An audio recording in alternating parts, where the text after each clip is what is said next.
오늘 주신 하나님의 말씀은 사도행전 2장 1절부터 13절까지 말씀. 오순절 날이 이미 이름에 저희가 다 같이 한 곳에 모였더니 호련히 하늘로부터 급하고 강한 바람 같은 소리가 있어 저희 앉은 온 집에 가득하며 불의 혀같이 갈라지는 것이 저희에게 보여 각 사람 위에 임하여 있더니 저희가 다 성령의 충만함을 받고 성령이 말하게 하심을 따라 다른 방언으로 말하기를 시작하니라. 그때 경건한 유대인이 천하 각국으로부터 와서 예루살렘에 우거하더니 이 소리가 나매 큰 무리가 모여 각각 자기의 방언으로 제자들의 말하는 것을 듣고 소동하여 다 놀라 기이 여겨 이르되 사람이 다 갈릴리 사람이 아니냐? 우리가 우리 각 사람의 난 곳 방언으로 듣게 되는 것이 어찌미뇨?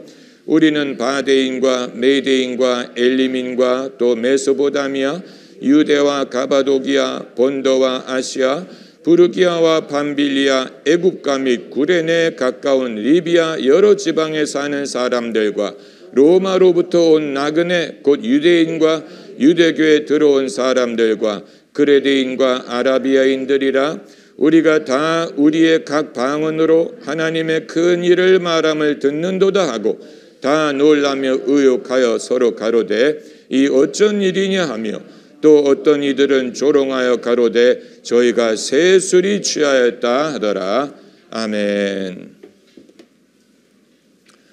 요즘은 인터넷이 발달해서 DVD라는 것이 더 이상 필요가 없지만 DVD라는 것이 유행할 때가 있었습니다. DVD의 장점은 보너스 자료가 포함되어 있다 하는 것입니다. 보너스 자료란 그 영화를 제작한 후기, 감독이 장면을 설명해 주는 피처가 포함이 되어 있습니다. 그것을 보기 위해서라도 DVD를 사야 할 가치가 있었습니다. 만일 성경에 성경 본문이 메인 말씀이지만 보너스가 있어서 그 당시에 어떤 일이 있었고 그것을 기록하게 된 동기가 무엇이고 당시에 등장했던 사람들을 인터뷰하는 그런 구절이 성경에 있었다면 우리가 성경을 이해하는 데 얼마나 도움이 되었을까 상상하고도 남지요. 그러나 성경에는 메인 피처만이 수록이 되어 있을 뿐입니다. 그렇기 때문에 우리가 가끔은 행간을 읽어가면서 당시에 어떤 일이 있었을까를 상상하는 것이 성경을 이해하는 데 도움이 됩니다. 우리가 사도행전을 읽어보면 예루살렘 초대 교회를 구성하는 성도들은 두 부류의 사람이었을 것으로 추정이 됩니다. 두 부류. 첫째 부류는 원래부터 예수님을 믿었던 사람들입니다. 그 사람들의 이름과 숫자가 성경에 기록이 되어 있습니다. 11제자 플러스 마띠아, 예수님의 모친 마리아, 여성들 그리고 예수님의 형제들을 비롯한 사람 120명이 원래부터 예수님을 믿었고 예수님의 순환을 목격했고 부활하신 예수님을 만나보고 예수님이 승천하시는 것을 목격했고 장차 어떤 일이 일어날지를 알고 있었고 그것을 위해 기도로 준비하던 핵심 성도들 120명 그 사람들이 예루살렘 교회의 핵심을 이룬 사람들이었고 두 번째 부류의 사람들은 훨씬 더 숫자가 많았는데 이 사람들은 원래부터 예수님을 믿었던 사람들이 아니고 오순절을 지키기 위해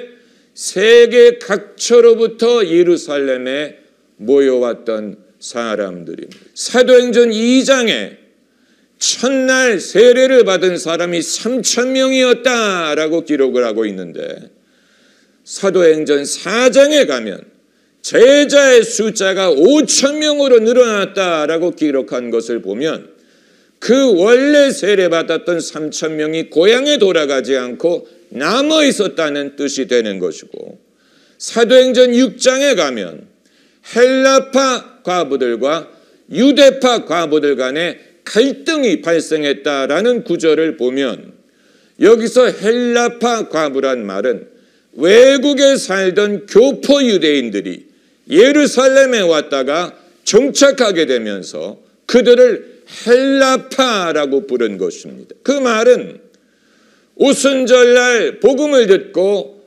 예수님을 믿고 교회를 출석하게 된 사람들이 예루살렘을 떠나 고향으로 돌아가지 않고 남아 있었다라는 증거가 되는 것입니다.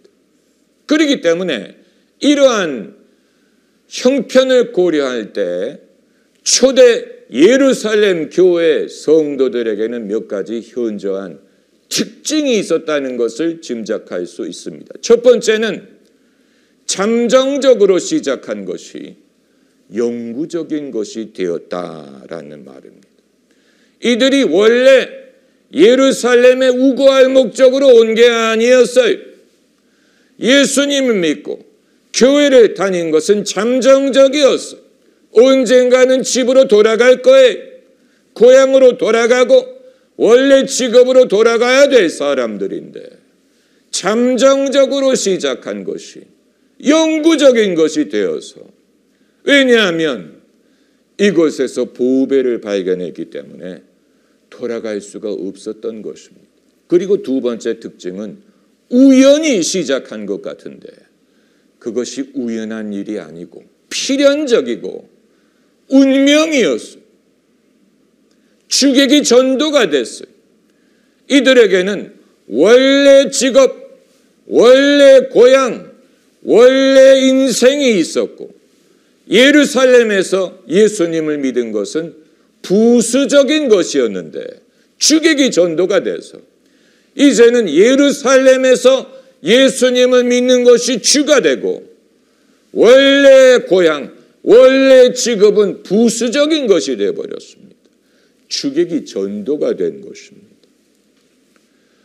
사람이 예수님의 제자가 되는 길에는 이 같은 주객이 전도가 되는 변화가 필요할 수 있습니다.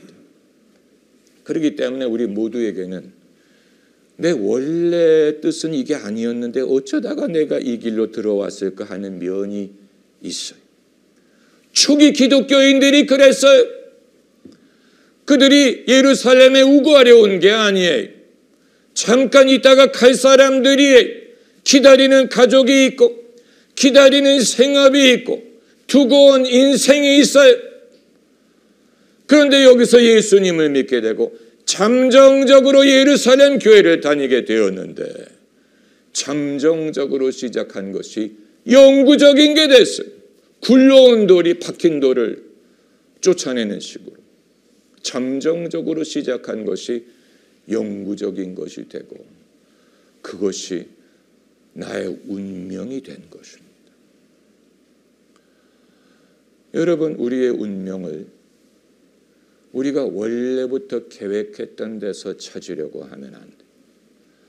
나는 원래 의사가 되려고 했는데, 나는 원래 사업을 하려고 했는데, 나는 원래 미국에 유학 가려고 했는데, 원래 계획이 없는 사람이 없지만 때로는 하나님께서 중간에 개입하셔서 전혀 기대하지 않던 길로 그 사람을 인도하시고 그 길에서 자신의 부르심을 찾게 하십니다.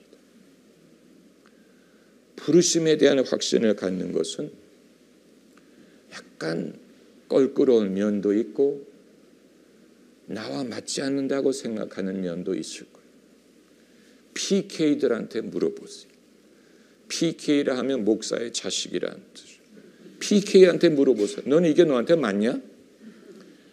하나같이 말할 것. 내가 어쩌다가 목사의 자식으로 태어나서 나는 선택하지 않았다고. 선택하지 않았다고. 나는 이 길이 나하고 너무 맞아요 라고 말하면 이상하네. 맞기 때문에 믿는 게 아니. 여러분 예수 믿는 일이 여러분과 잘 맞으세요? 남을 용서하는 일이 여러분 잘 맞으세요? 이웃을 내 몸과 같이 사랑하는 일이 여러분 잘 맞으세요? 자기를 부인하는 일이 너무 즐거우세요? 전혀 그렇지. 자기 십자가를 지는 일이 쉬우세요? 전혀 그렇지 않아요. 안 쉬워요. 쉽기 때문에 하는 게 아니에요. 쉽지 않기 때문에 주님의 은혜를 필요로 하는 것입니다. 할렐루야. 쉽지 않기 때문에 주님을 의지하는, 쉽지 않기 때문에 기도하는 것, 쉽지 않기 때문에 오히려 주님의 영광이 나타날 수가 있는 거죠. 원래 계획의 작별을 고하세요. 원래 계획을 놔주세요. 그리고 잠정적으로 우연히 시작한 것 같은 것을 나의 갈 길이라고 믿으신다면 그 이후의 것에 대한 미련을 버리세요. 미련을 버리세요. 내가 이럴 수 있었을 텐데, 내가 이렇게 다르게 살 수 있었을 텐데, 미련을 버리고 의심을 다 버리고 주 예수를 신뢰하라. 할렐루야. 할렐루야.